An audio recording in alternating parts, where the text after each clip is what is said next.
Pozdrav svima ljudi, ja sam Manu Crafter i ovo je 5 stvari koje treba da znate o cosplayu.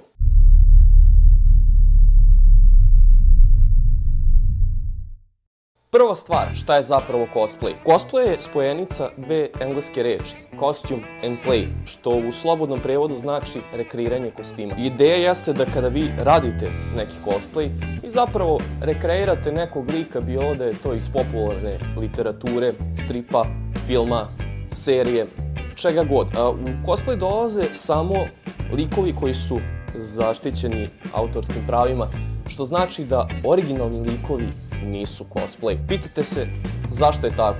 To je zato što kada odete na neko cosplay takmičenje, sudije, kao i svi drugi, moraju da imaju na osnovu čega da vas uporede, odnosno mora postojati neka referenca, bilo da je iz filma, serije ili stripa popularne literature, čega god. Druga stvar, cosplay nije samo jedna stvar. Cosplay je zapravo spoj više različitih veština koje su komplementarne i tako iskombinovane omogućuju da vi kao cosplayer uživite vašeg željenog lika. U te veštine spadaju crtanje, šivenje, vajanje, rad u kompjuterskim programima poput Photoshopa, Illustratora i AutoCAD-a, elektronika, stolarija, šminka. Da, muški, dobro ste me čuli, i šminka ulazi u cosplay.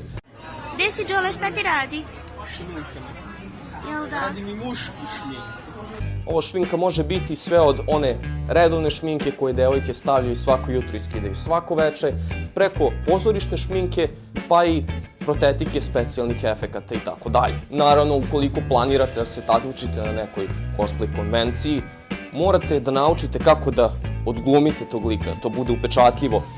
Isto tako vi morate da spremite i muzičku podlogu u nekom programu, kao što je Audacity, koji ja koristim i besplatan. Treća stvar, informacije, informacije, informacije. Gde bismo mi bili da nema interneta? Ajde, realno, cosplay ne bi bio toliko popularno, ne bi toliko zaživeo. Naučite da koristite internet onako kako je on namenjen. To znači da treba da naučite kako da nađete ono što tražite. Bilo da su to vama neophodni alati i materijali za rad ili sam postupak rada koji je u većini slučajeva detaljno objašnjen u tutorijalima koje možete naći na ovoj platformi po imenom YouTube. Ja sam za sad izbacio 2 cosplay tutoriala na srpskom jeziku, možete ih pogledati. I kad smo kod alati i materijala, sledeća stvar na koju prelazimo jeste četvrta stvar, budžet.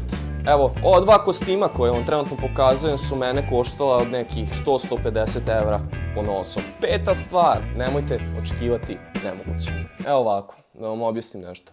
Vi kada konačno odlučite da radite nekog lika i odete na Google, kucate ime tog lika u search bar, pored toga stavite cosplay, Google algoritam će vam izbaciti ono što je najpopularnije. I naravno, to jesu kostimi koji su najkvalitetnije odrađeni, ali morate uzeti u obzir da su te kostime odradili ljudi koji se time bave već godinama. Naravno, nemojte se odmah obeshrabriti. Mislim, ti ljudi su uložili gomilu vremena, gomilu novca, gomilu rada i truda u taj kostim da bi on izgledao tako kako izgleda. Nemojte se odmah obeshrabriti i reći, ej, kuraz, ja to ne mogu.